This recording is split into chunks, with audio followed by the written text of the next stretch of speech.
اللہ عز و جل اپنے کلام مقدس میں فرماتا ہے، بے شک اللہ کے نزدیک گنے ہوئے شمار کیے ہوئے جو مہینے ہیں وہ 12 ہیں، اور ان 12 مہینوں میں سے 4 حرمت والے مہینے ہیں، عزت والے مہینے ہیں، عظمت والے مہینے ہیں۔ وہ 4 مہینے کون سے ہیں؟ مسلسل ترتیب کے ساتھ ذی القعدہ، ذی الحجہ اور محرم، اور 4تھا مہینہ رجب المرجب جس میں ہم اور آپ زندگی گزار رہے ہیں۔ اس کو رجب الاسم اور رجب العصب بھی کہا گیا ہے۔ یہ جو 4 مہینے ہیں اس میں جنگ و جدال، قتل و قتال سب حرام ہو جاتی۔ اس دور میں جو جنگیں ہوتی تھی کفار و مشرکین بھی اپنی تلواریں روک لیا کرتے تھے۔ یہ 4 حرمت والے مہینوں کی سارے لوگ عزت کرتے۔ ان 4 مہینوں میں امن و امان قائم ہو جاتا، جیسے 2 قبیلوں میں جھگڑے ہیں، فساد ہے اور ایک دوسرے سے جنگ پر ہمیشہ آمادہ رہتے ہوں، لیکن ان 4 مہینوں کے اندر امن قائم ہو جاتا تھا، راستے کھل جاتے تھے۔ اور اللہ تبارک و تعالیٰ نے قرآن پاک میں ان 4 مہینوں کی فضیلت بھی بیان فرمائی۔ اس میں رجب کے لیے ایسی فضیلت ہے، اللہ کے نبی صلی اللہ علیہ وسلم ارشاد فرماتے ہیں یہ رجب کے مہینے کی فضیلت ایسی ہے جیسے قرآن کی فضیلت دوسری کتابوں پر ہے۔ دوسری کتابوں میں جس طرح سے افضل قرآن ہے، اس طرح سے رجب المرجب تمام مہینوں میں افضل ہے۔ اور نبی کریم صلی اللہ تعالی علیہ وسلم اس میں عبادت کرنے کے لیے ترغیب دیا کرتے تھے۔ اس کو ترجیب بھی کہا جاتا ہے، اور خاص طور پر رجب کے متعلق بزرگان دین نے فرمایا یہ فصل بونے کا مہینہ ہے۔ کھیتی باڑی والے سمجھ سکتے ہیں کہ اس میں بھی 3 موسم آتے ہیں۔ پہلے بیج کی بوائی کا وقت آتا ہے، پھر اس کی سچائی کا وقت آتا ہے، پھر کٹائی کا وقت آتا ہے۔ تو رجب کا مہینہ یہ فصل بونے کا مہینہ ہے نیکیوں کے، اور شعبان کا مہینہ اسے پانی دینے کا ہے، اور رمضان کا مہینہ فصل کاٹنے کا مہینہ ہے۔ اور رجب کا مہینہ آتے ہی اللہ کے نبی صلی اللہ تعالی علیہ وسلم یہ دعا فرمایا کرتے تھے، اللہم بارک لنا فی رجب و شعبان و بلغنا رمضان۔ سب کو یہ دعا بھی کرنی چاہیے۔ حضور اکرم صلی اللہ تعالی علیہ وسلم یوں عرض کرتے کہ اے اللہ، رجب اور شعبان میں تو ہمیں برکت عطا کر اور ہماری زندگی کو رمضان تک پہنچا دے۔ اب رجب آپ نے دیکھ لیا ہے تو اب کثرت سے یہ دعا کرو کہ مولا اس زندگی کا رمضان ہم سے جانے نہ پائے، رمضان تک ہماری سانسوں کو پہنچا دے۔ یہ دعا کثرت سے ہر نماز کے بعد بھی ہونی چاہیے۔ رجب آتے ہی میرے عزیزوں یہ عبادتوں کا موسم شروع ہو چکا ہے، اور سب جانتے ہیں رجب کے بعد پھر ہمارے ہاں مسلسل ایسی شب بیداریاں اور عبادت کے موسم نظر آنے لگتے ہیں۔ پھر شعبان بھی، اس میں رجب میں بڑی رات آتی ہے شب معراج، اور اس کے بعد شعبان میں شب برات، پھر اسی طرح رمضان کا موسم بن جاتا ہے۔ تو اب یہ موسم بنانے کا وقت آ چکا ہے۔ تو سب سے پہلی چیز یہ ہے کہ میرے عزیزوں، فصل کے بونے کے لیے کن چیزوں کی ضرورت ہوتی ہے، اس چیز کا خیال رکھیے۔ بیج اگر کھوٹا ڈالے ہو اور ویسی ہی فصل آنے کا انتظار کرو گے تو پھر نہیں ہوگا۔ بیج کو کھرا اور خالص ہونا چاہیے۔ جو نیکیاں کرنا چاہ رہے ہیں اس کو صاف ستھرے اچھے ماحول میں کیے جانے چاہیے۔ کھیتی باڑی کرنے والا جانتا ہے بیج تو وہ بو رہا ہے، زمین بھی اچھی ہے، ساری چیزیں، کئی چیزوں کی ضرورت ہوتی ہے۔ بیج بھی اچھا ہو، زمین بھی اچھا ہو، موسم بھی اچھا ہو، تب جا کر کے اس کی فصل نکلتی ہے۔ بیج اچھا تھا، زمین اچھی نہیں تو بھی فصل نہیں آتی۔ بیج بھی اچھا ہے، زمین بھی اچھا ہے، موسم صحیح نہیں ہے تب بھی فصل نہیں آتی۔ ابھی آپ کے پاس 3 چیزوں کا ہونا ضروری ہے، بیج اور زمین اور موسم۔ بیج جو ہے یہ نیکیاں ہیں، اور زمین تمہارا دل ہے، اس کا اتنا ہی پاک ہونا ضروری ہے۔ اور موسم یہ رجب کا ہے، اس میں تو کوئی شک نہیں ہے کہ عبادتوں کا موسم ہے، فصل کی اچھے لانے کا موسم ہے۔ لیکن سب سے پہلی چیز اب ہمیں ضرورت ہوتی ہے کہ ہم کیا بیج بو رہے ہیں۔ شیخ سعدی رحمۃ اللہ تعالیٰ علیہ فرمایا کرتے کہ زمین میں ادرک بو کر کے گنا آنے کی امید تو نہیں کر سکتے، جو بویا ہے وہی اسی کی فصل آئے گی۔ لوگ عمل خیر کریں تو اس کا نتیجہ بھی خیر آئے گا، اور برائیاں کریں اور پھر رمضان میں یہ انتظار کریں کہ میں نے جو بویا ہے اس کی فصل آئے، تو ایسا نہیں ہوتا۔ بہت سارے لوگوں کا وہ شک بھی میں دور کرنا چاہتا ہوں کہ رمضان المبارکہ میں فضیلتوں کو آپ سنتے آئے ہیں، رمضان ایسا مہینہ ویسا مہینہ، اتنی برکتوں والا، اتنی رحمتوں والا، لیکن بہت سارے لوگوں کے حالات چونکہ تو ہی رہتے ہیں رمضان میں ویسے ہی ہیں وہ لوگ, کچھ بھی نہیں بدلے. تو اس میں رمضان کا قصور ہے کہ اس مہمان کا قصور ہے, اس انسان کا قصور ہے؟ وجہ یہ ہے کہ رمضان المبارکہ یقیناً اتنی برکتوں اور رحمتوں اور سعادتوں لے کر کے تو آتا ہے, لیکن تمہیں 2 مہینے پہلے سے کہا گیا تھا کہ فصل کے لیے تیاری کرو, تم نے بیج نہ بوئے, اپنی زمین کو صحیح کیا ہی نہیں. پھر رمضان میں جو بارش ہو رہی ہے اس کا فائدہ کیا ہے؟ روڈ پر 10 سال بھی بارش برسے وہاں پر کوئی فصل نہیں آئے گی, کیونکہ وہ زمین سخت ہے اور بیج بونے کے قابل بھی نہیں ہے. رمضان المبارکہ میں رحمتوں کی جھماجھم بارش تو ہوتی ہے, لیکن دل اگر سخت ہے گناہوں سے تو اس بارش کا کیا اثر ہوگا اس پر؟ اسی لیے دلوں کی نرمی یہاں سے شروع کریں, رجب المرجب سے. اس کی راتوں میں اللہ رب العزت کو پکارے, مناجات کرے, عبادتوں کے لیے کچھ دن تو خاص کر لیں. بہت دنیا میں ہم نے اپنے آپ کو ملوث کر رکھا ہے, کچھ راتیں اللہ رب العزت کی عبادت میں تو لگائیں. اللہ کے نبی صلی اللہ تعالیٰ علیہ وسلم کی ایک حدیث ہے, جامع الاصول سے نقل کی ہوئی, رجب المرجب کے پہلے جمعے جو ہم لوگ ابھی گزر چکے, ابھی یعنی وہ رات تو گزر چکی, کل کی جو گزری ہوئی رات ہے رجب کی, یہ پہلی جمعہ کی شب تھی. اس کے متعلق روایت ہے کہ 12 رکعتیں جو مغرب کے بعد سے لے کر عشاء کے درمیان پڑھتا ہے, اللہ کریم اس کے تمام گناہوں کو معاف کرتا ہے اور اس سال اس کو پورے طور پر ناگہانی آفات سے محفوظ رکھتا ہے, اور شیطان کے اس پر قابو پانے سے بھی اس کو اللہ محفوظ رکھتا ہے. تو یہ تھی تیاریاں, یہ ساری چیزیں ابھی سے تیاریاں ہونی چاہیے. رجب کے 3 دن آتے ہیں جس کے متعلق فرمایا گیا ایام بیز میں بھی 13, 14, 15 یا 14, 15, 16 یہ جو تاریخیں آتی ہیں اس میں روزے رکھو. اس کی بھی بڑی فضیلت ہے کہ تم تیاریاں ابھی سے شروع کر دو کہ رمضان المبارکہ میں اچھی فصل دیکھ سکے, ہمارے جسم کے اندر بدلاؤ آ سکے, ہمارے دل کے اندر انقلاب آ سکے.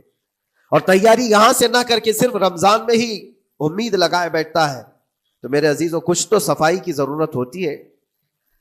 آپ نے اگر زمین خریدی کھیتی باڑی کی غرض سے اور گئے, وہاں جاتے ہی آپ نے سوچا کہ اس میں فصل آ جانی چاہیے, تو کسانوں سے پوچھو تو بتائیں گے آپ کو نہیں, زمین کو پہلے صاف کرنا پڑتا ہے, کچرے ہوں گے اس کے اندر بہت سارے, ہل چلاؤ یا کسی بھی طرح سے اس کو صاف کرو. صاف کرنے کے بعد پھر یہ بھی کسان کہتا ہے کہ زمین کو تھوڑا ڈھیلا کر دو, بڑے بڑے ڈھیلے ہوں تو اس کو توڑ دو اور مٹی نرم ہو جائے, اور اس کے بعد پھر کسان کہتا ہے تھوڑا پانی بھی چھڑکاؤ کرو, گیلی ہو جائے, تب جا کر کے تم اس پر بیج بو. میرے عزیزو یہ رجب بیج بونے کا موسم ہے, تو پہلے زمین کو ڈھیلا تو کر دو, زمین کے اندر جو کچرے ہیں اس کو نکال تو دو, دل کے اندر جو وسوسے بھرے ہوئے ہیں, گناہوں کے خیالات بھرے ہوئے ہیں, اس کو پاک تو کرو. اس کو پاک کرنے کے لیے اللہ کریم کی بارگاہ میں آ کر گڑ گڑاؤ, تمہارا ایک آنسو تمہارے تمام گناہوں کو اور اللہ کے غضب کو ٹھنڈا کر دیتا ہے. ہاں, ایک آنسو کا قطرہ تمہارے لیے اللہ کریم ہے, موتی سمجھ کے شان کریمی نے چن لیے قطرے جو گرے تھے عرق انفعال کے. امام غزالی رحمۃ اللہ تعالی علیہ نے لکھا ہے کہ آج اللہ تبارک و تعالیٰ کی رحمت کو اپنی طرف مائل کرنے کے لیے اگر تم کچھ کر سکتے ہو تو بس یہ ہے کہ دنیا رونے اور گڑ گڑانے سے نہیں مانتی, لیکن مولا کریم بندے کے ایک مرتبہ سجدہ کر کے اسے پکارنے سے فوراً قبول کرتا. موسیٰ علیہ الصلاۃ والتسلیم اللہ تعالیٰ سے پوچھتے ہیں, مولا جب تیرے بندے تجھے پکارتے ہیں تو اس میں نیک لوگ بھی ہوتے ہیں اور گنہگار بھی ہوتے ہیں, تو کیا تو سب کی پکار کا جواب دیتا ہے؟ توجہ, اللہ رب العزت فرماتا ہے, اے موسیٰ میرے پکارنے والے بندوں میں نیکوکار بھی ہیں, گنہگار بھی ہیں. ہاں, نیک بندہ جب مجھے پکارتا ہے یا ربی, تو میں جواب میں کہتا ہوں لبیک یا عبدی, اے میرے بندے میں حاضر ہوں, بتا تیری کیا حاجت ہے. پھر موسیٰ علیہ السلام پوچھتے ہیں کہ مولا یہ تو نیک بندہ جب پکارتا ہے تو کہتا ہے لبیک یا عبدی, اور جب گنہگار پکارتا ہے تب کیا کہتا ہے؟ رب تعالیٰ فرماتا ہے جب میرا گنہگار بندہ مجھے پکارتا ہے یا ربی, تو میں اس کے جواب میں 70 بار لبیک یا عبدی کہتا ہوں. ایک بار پکارے 70 بار جواب. ایسا کیوں ہے؟ تو فرماتا ہے میرا رب نیکوکار کو اس کی نیکیوں پر بھروسہ ہے کہ اللہ معاف کرے, اور گنہگار کو صرف میری رحمت پر بھروسہ ہے. اس کے پاس ہے کچھ نہیں, اس کے آس پاس وہ نظر ڈالتا ہے میں نے کوئی ایسی نیکی رکھی نہیں ہے, صرف اللہ رب العزت کی رحمت ہے جو مجھے معاف کر سکتی ہے. وہ مجھ پر یقین کر کے پکارتا ہے, اس لیے اس کے سوال کا میں بار بار جواب دیتا ہوں. عزیزان گرامی وقار, اقبال نے سچ ہی کہا تھا، ہم تو مائل بکرم ہے کوئی سائل ہی نہیں. یہ رب تبارک و تعالیٰ کی طرف سے ہے کہ اللہ تبارک و تعالیٰ کرم پر کرم کرنے کے لیے موقع عنایت کرتا ہے. یا بندے کو آنے کا موقع ہی نہیں ہے، بندہ آنا نہیں چاہتا ہے.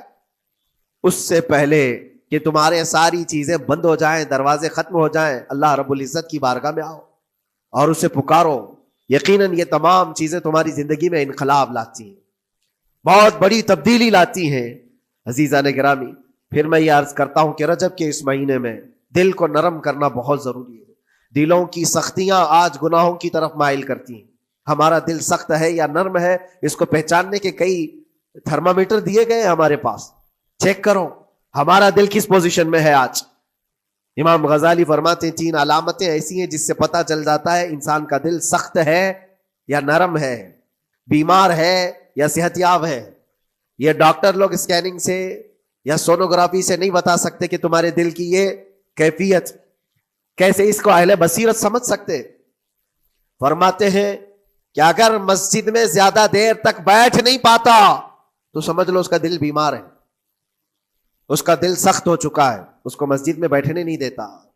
یہی دل ٹیلی ویژن کے سامنے 3 گھنٹے بیٹھے، اس کو کچھ بھی اکتاہٹ نہیں آتی، موبائل پر گیم کھیلتا رہتا ہے. 4 گھنٹے گزر گئے کہ 5 گھنٹے گزر گئے اسے پتہ ہی نہیں. آج ایک سروے کے مطابق ہر انسان جو موبائل چلاتا ہے اس میں 18 گھنٹے وہ بزی ہے دن کے. کئی جگہوں پر ایسے حالات آئے 18 گھنٹے دن میں ہوتے ہی ہے 24 گھنٹے، جس میں 6 گھنٹے اگر آرام کے نکالے تو باقی پورے 18 گھنٹے کیسے انسان بزی رہ سکتا ہے؟ اس میں کھانا بھی ہے، پینا بھی ہے، حاجتیں بھی ہیں. لیکن سروے کے مطابق یہ بھی بات آئی ہے کہ 18 گھنٹے کنزیوم کرتے ہیں. میرے عزیزوں، اس میں کوئی اکتاہٹ اور اس میں کوئی ملال نہیں آتا، بیزارگی نہیں آتی. اور اللہ کے گھر میں یہاں فرض سے نماز سے ابھی سلام پھیرا کیا کہ بھاگنے کی تمنا ہوتی ہے. کئی جگہوں پر تو ایسا ہے. اسی لیے اللہ کے نبی صلی اللہ تعالی علیہ وسلم کی ایک حدیث میں سناتا ہوں. ارشاد فرماتے 2 چیزیں کسی منافق کے اندر جمع نہیں ہو سکتی.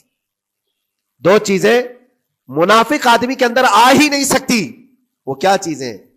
حضور پاک صلی اللہ تعالی علیہ وسلم فرماتے ہیں اچھے اخلاق منافق کے اندر نہیں آتے، اور اللہ کی اور اس کے رسول کی ہر بات پر یقین یہ منافق کے اندر نہیں آ سکتے.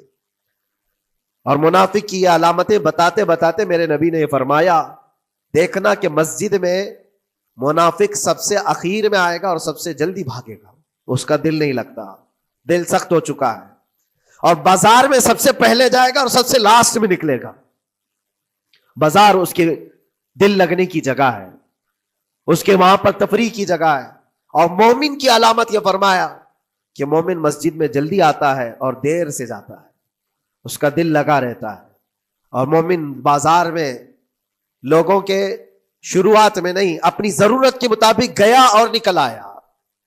اور فرماتے ہیں میرے آقا صلی اللہ علیہ وسلم روئے زمین پر سب سے اچھی جگہوں میں سے کوئی جگہ ہے تو اللہ کا گھر ہے، مسجد ہے. اور سب سے بری جگہوں کے متعلق فرمایا وہ بازار ہے.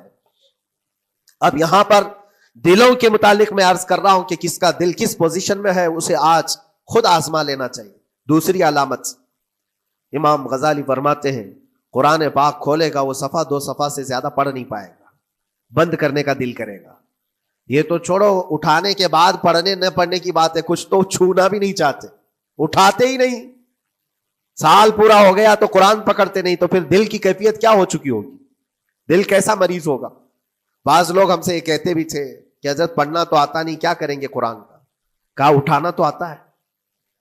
میں نے ان سے پوچھا قرآن اٹھانا تو آتا ہے، جب قسم کھانے کی بات ہوتی ہے تو کیسے قرآن اٹھا لیتے ہو، سر پہ رکھ لیتے ہو؟ اسی طرح سے قرآن کو ہی اٹھا کر کے سینے سے لگا کر اللہ کی بارگاہ میں دعا کرو کہ مولا میرے دل کے دروازے کھول دے. اور قرآن کوئی سخت چیز نہیں ہے، اللہ وعدہ فرما رہا ہے ہم نے قرآن یاد کرنے کے لیے آسان بنایا ہے. کوئی یاد کرنے والا؟ وہ خود قرآن تمہارے دل میں اتر جائے گا. کوشش کرو. دل کی بیماری کی 2 علامتیں میں نے بتایا. اگر بیمار دل ہے تو زیادہ یہاں بیٹھ نہیں سکتا اور زیادہ دیر قرآن پڑھ نہیں پاتا. تیسری بات فرماتے ہیں کہ تیسری علامت یہ ہے کہ ہمارا دل اگر سخت ہو چکا ہے تو جیب میں پیسے ہوں گے لیکن کوئی مانگ رہا ہوگا اللہ کے نام پر، دینے کی طبیعت نہیں ہے، کہیں دینے کی طبیعت نہیں کرتی. اور یہ چیز ہاتھ اٹھانے کو تمہارا دل نہیں کرتا تو سمجھ جاؤ کہ دل بیمار ہے.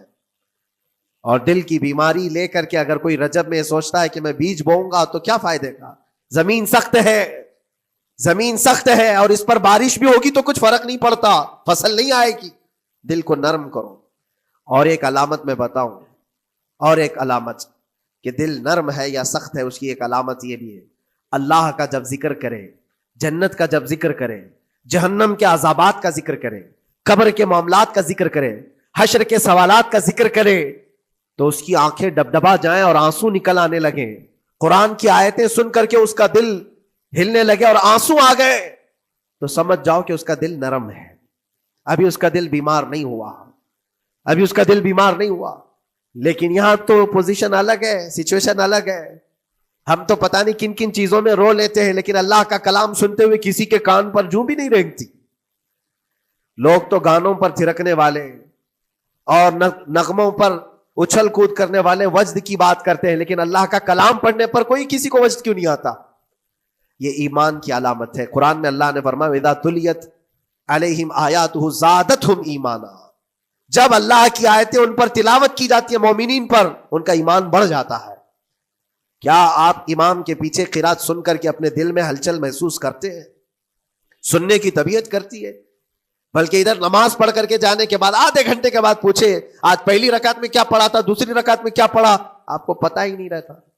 یاد ہی نہیں امام صاحب کیا پڑھ رہے تھے، میں تو دکان کا حساب کتاب کر رہا تھا، کیا خبر ہے کہ انہوں نے کیا پڑھا. تو قرآن کو توجہ سے پڑھے ہوتے تو تمہارے دل میں بھی وہ باتیں اثر کر رہی ہوتی. میرے عزیزوں، کتنے ایسے لوگ ہیں جو صرف اور صرف قرآن پاک کی تلاوت کی وجہ سے دلوں کو نرم کر دیا گیا ہے. میں اسی بات پر آج فوکس کر کے ختم کر دوں گا. رجب المرجب بیج بونے کا موسم ہے، تو دل کے نرمی کے ساتھ ہی بیج بو، کیونکہ یہ زمین ہے تمہاری، اور زمین نرم نہ ہو تو کتنی بھی نیکیاں کرو کیا فائدے کی. دل سخت ہے، گناہوں سے لبریز ہے، اور دل کو نرم کرنے کا علاج دو چیزیں بتائی گئی، کریں گے انشاءاللہ. دو چیزیں بڑی آسان ہیں. اگر دل کو نرم کرنا ہے تو دو چیزیں فرمائی گئی، کثرت سے قرآن پاک کی تلاوت کرو یا کثرت سے میرے نبی پر درود پاک پڑھا کرو. دو چیزیں کر کے دیکھو، تمہارا دل نرم ہو جائے گا. اور بھی دوسرے علاج بھی میرے آقا نے فرمایا. ایک صحابی آئے تھے، انہوں نے عرض کیا یا رسول اللہ صلی اللہ علیہ وسلم، لوگ آپ کے پیچھے نماز پڑھتے ہیں تو زاروں قطار رونے لگتے ہیں، جب آپ دعا کرتے ہیں تو وہ دھاڑے مار کر کے روتے ہیں. میں کبھی رو نہیں پاتا، میرا رونا نہیں آتا، میں بھی قرآن سنتا ہوں، میں بھی آپ کے پیچھے نماز پڑھتا ہوں. تو حضور پاک صلی اللہ علیہ وسلم نے فرمایا تمہارا دل سخت ہو گیا ہے، تمہارا دل سخت ہو گیا ہے. انہوں نے کہا کیا کروں، علاج کیا ہے اس کا؟ وہ مسیحائے امت ہے میرے آقا، ہر ایک کا علاج جانتے ہیں، کس کو کون سا علاج دینا ہے. نبی پاک صلی اللہ تعالی علیہ وسلم فرماتے ہیں جاؤ کسی یتیم بچے کے سر پر ہاتھ پھیرو، اللہ تمہارا دل نرم کرے گا. ان کے لیے وہ علاج رکھا گیا تھا. جس کو جیسا علاج بتایا میرے آقا صلی اللہ علیہ وسلم نے، کسی یتیم کے سر پر ہاتھ پھیرو، دل نرم ہوگا. لیکن دل کے نرم ہونے کے علاج اللہ کے نبی صلی اللہ علیہ وسلم کے شفا خانے میں ہے. ہاتھ سے آپ کثرت سے درود پاک پڑھو، پھر دیکھو آپ کے دل کے اندر انقلاب آتا ہے یا نہیں آتا. آپ کے چہرے کا نور بڑھ جائے گا، زبان کا اثر بڑھ جائے گا، عمل خیر کی طرف رغبت بڑھ جائے گی. کثرت سے جب بندہ حضور پاک صلی اللہ علیہ وسلم پر درود پڑھتا ہے، اس کی زبان سے جھوٹ نکل جاتا ہے، گالی اس کی زبان پر نہیں آ پاتی ہے، کیونکہ وہ پاک کرتا چلا جاتا ہے اپنی زبان کو اللہ کے نبی کا نام لے کر کے. میرے عزیزو، اس میں دقت کیا ہے درود پاک کثرت سے پڑھنے میں؟ آپ جہاں چل رہے ہو، پھر رہے ہو، اٹھ رہے ہو، بیٹھ رہے ہو، انتظار میں ہو، سونے کے لیے جا رہے ہو، زبان ہی تو ہلانا ہے میرے نبی پاک صلی اللہ علیہ وسلم کی بارگاہ میں درود پڑھ کر کے. اور ضروری نہیں ہے کہ بہت لمبے لمبے درود پاک آپ کو یاد کرنے ہو، صلی اللہ علیہ وسلم بھی پڑھ لیا تو یہ درود پاک ہے، یہ درود پاک ہے. یا تو پھر الصلاۃ والسلام علیک یا رسول اللہ کہتا ہے تو یہ بھی درود پاک ہے، درود پاک ہے یہ. اور دل کو جب نرم ہو جائے گا تو انشاءاللہ العزیز آپ اس کے اثر بھی دیکھیں گے، اس کے اثر بھی دیکھیں. آج گناہوں سے اس پر بہت ساری پرت جم گئی ہے، ہمارے دلوں کے حالات ایسے ہو گئے، قرآن اٹھاؤ دلوں کو نرم کر دے گا. اور رجب المرجب میں قرآن کو پڑھو گے زمین نرم ہو جائے گی، اور پھر اس کی برکتیں تم رمضان میں دیکھو گے. ایک دو نہیں، ہزاروں ایسی ہیں. ایک ایسے مشہور ڈاکو، بغداد کے لوگ ڈرتے تھے، بغداد کے لوگ اتنا ڈرتے تھے کہ جو بھی قافلہ جائے گا لٹ جائے گا. فضیل بن عیاض جو بھی قافلہ نکلتا تھا اس راستے سے لٹ جاتا تھا، کوئی بچ نہیں پاتا تھا. اور ایک قافلہ آ رہا تھا عرب سے اور مال تجارت لے کر بغداد کی طرف جا رہا تھا. تو قافلے والوں نے یہ مشورہ کیا کہ یہ جو قافلہ جا رہا ہے یہ اس راستے سے جا رہا ہے. فضیل بن عیاض ڈاکوؤں کا سردار وہاں رہتا ہے، بہت سارے ڈاکو اس کے ساتھ تھے، وہ تو رہزن ہے، راستے پر روک کر کے مال لوٹ لیتے ہیں. تو قافلے میں ایک قاری قرآن تھے، انہوں نے کہا ٹھیک ہے اب راستے پر آ ہی چکے ہیں تو کیا کر سکتے ہیں، چلو بیٹھ کر کے نکلتے ہیں، میں قرآن کی تلاوت کرتا رہوں گا اونٹ پر بیٹھ کر کے، اللہ کریم اس برکت سے ہمارا راستہ آسان کر دے گا.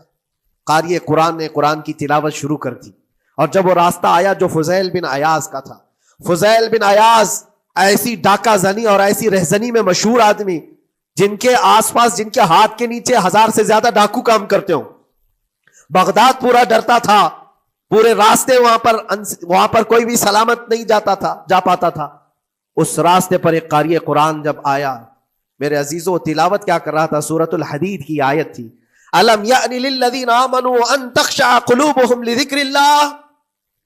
وہ قرآن کی آیت ہے. اللہ کے کریم فرماتا ہے کیا ایمان والوں کے پاس ابھی وہ وقت نہیں آیا کہ اللہ کا ذکر سنتے ہی یا اللہ کا ذکر ہوتے ہی ان کا دل کانپنے لگ جائے، ان کا دل ہلنے لگ جائے.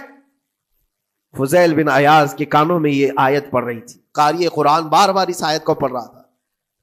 کیا وہ وقت ابھی ایمان والوں کے پاس نہیں آیا کہ وہ اللہ کے ذکر سے دہل جائیں؟ اتنا اثر کر گئی آیت، اتنا اثر کر گئی، فضیل بن عیاض نے ہتھیار پورے پھینک دیے اور چیخ چیخ کر کے کہنے لگا آن لنا ربنا، آن لنا ربنا، اے میرے رب وہ وقت آ چکا ہے، اے میرے رب وہ وقت آ چکا ہے. سارے ڈاکوؤں سے کہا سجدہ ریز ہو جاؤ، اس لیے کہ اللہ کا کلام ہمیں بلا رہا ہے. برسوں سے ڈاکہ زنی کرنے والے، برسوں سے راستے لوٹنے والے، قرآن کی ایک آیت نے دل بدل دیا، دل کے ایسا انقلاب آیا، سب کچھ چھوڑ دیا اور اس کے بعد نکلے. اللہ اکبر. جانتے ہو فضیل بن عیاض کون ہے؟ فضیل بن عیاض وہ ہے جن کا نام لیتے سرکار غوث پاک بھی ادب کیا کرتے تھے. فضیل بن عیاض اللہ تبارک و تعالیٰ نے ولایت کا وہ مقام عطا کر دیا، بڑے بڑے اولیاء کرام ان کے پاس آنے لگے. اپنے زمانہ جوانی کا زمانہ ڈاکہ زنی میں گزرا تھا، لیکن جب پھر وقت آیا توبہ کا اور دل کے بدلنے کا تو اللہ نے وہ مقام دیا. تاریخ میں آج بھی موجود ہے کئی سلسلے ایسے، سلسلے چشتیہ میں، اور کئی سلسلے ایسے جو فضیل بن عیاض سے ہو کر حضور پاک تک پہنچتے. فضیل بن عیاض ان کا نام ہے. اسی لیے میں کہتا ہوں میرے عزیزوں، قرآن پاک یہ دلوں کو نرم کرنے کا سب سے بڑا علاج ہے. زمین کو نرم کر دو اور اس کے بعد پھر بیج بو. دیکھو اسی لیے اقبال نے کہا تھا ذرا نم ہو تو بڑی زرخیز ہے یہ مٹی ساقی. یعنی یہ زمین تھوڑی سی نرم ہو جائے تو اس میں تو سونا چاندی یہ اگل سکتی ہے. تمہارے پاس ایمان کی دولت ہے، اللہ کریم کی ذات پر یقین ہے، حضور پاک صلی اللہ تعالی علیہ وسلم کی محبت ہے، سب چیزیں تمہارے پاس ہے، تھوڑا دل کو نرم کرنے کی ضرورت ہے. گناہوں سے باز آ جاؤ، اللہ کریم کی بارگاہ میں گڑ گڑاؤ اور قرآن پاک اٹھا لو ایک مرتبہ. اور پڑھ نہیں پاتے تو انگلیاں تو پھیرو. قرآن پر دیکھنا بھی تو عبادت ہے، اس پر نظر جمانا بھی عبادت ہے. اللہ کا کلام سمجھ کر کے تم نے اٹھایا ہے تو جانتے ہو قرآن عظیم کل قیامت کے دن جس کی شفاعت کے لیے کھڑا ہو گیا، میرے آقا فرماتے پھر اس کو جہنم میں کوئی چیز نہیں لے جا سکے گی. جس کو قرآن اور رمضان سفارش کر دے پھر اس کو جہنم میں دوسری کوئی چیز نہیں لے جائے گی، اور جس کے خلاف کھڑے ہو گئے پھر اس کو جنت میں کوئی چیز نہیں لے جائے گی. اس لیے میرے عزیزو اپنے دلوں کی نرمی کا یہ وقت ہے رجب المرجب، اور سب سے بہترین موقع ہے، عبادتوں کا موسم ہے. اور ساتھ ساتھ میں یہ بھی کہوں گا کہ اب ہم رجب المرجب کے ابتدائی دنوں میں ہیں، اور سنیوں کے لیے ایک بہت بڑی بات ہے کہ سرکار غریب نواز کی چھٹی بھی اسی میں موجود ہے، جو دلوں کو نرم کرنے کے لیے ہی تو آئے تھے. ہندوستان جو تشریف لائے تھے کس کام کے لیے آئے تھے؟ انہوں نے اپنے ذکر کی مجلسوں سے، اپنے واعظ و نصیحت سے ہزاروں کے دلوں کو نرم کیا ہے. آج بھی سرکار غریب نواز کے نام پر لوگوں کا دل نرم ہو جاتا ہے، اچھوں کو دیکھا ہے دل نرم ہو جاتا ہے. کیوں؟ وہ ایسے بزرگ تھے جنہوں نے اپنے تصوف کی تعلیمات سے کڑک اور سخت دلوں کو نرم کیا ہے. اللہ کریم نے ان کو ہمارے پاس جو بھیجا وہ عطائے رسول بن کر کے آئے. آج سرکار غریب نواز رضی اللہ تعالیٰ عنہ کے وسیلے سے میں اللہ کی بارگاہ میں دعا کروں گا، مولا اس رجب المرجب کی برکت سے اور غریب نواز کی وسیلے سے ہم سب کے دلوں کو نرم فرما دے. ہم سب کو یہ فصل، یہ موسم رجب المرجب کا بیج بونے کا، بہترین نیکیاں کرنے کی توفیق عطا فرما. ہمارے قدموں کو خیرات کی طرف بڑھا دے. ہم سب کو شر و فساد سے محفوظ فرما. حرام کاریوں سے ہمارے ہر عضو کی حفاظت فرما. رب العالمین اکرم الاکرمین قیامت کے دن تیرے نبی پاک صلی اللہ علیہ وسلم کے جھنڈے تلے ہم سب کا حشر فرما. وآخر دعوانا ان الحمد للہ رب العالمین. السلام.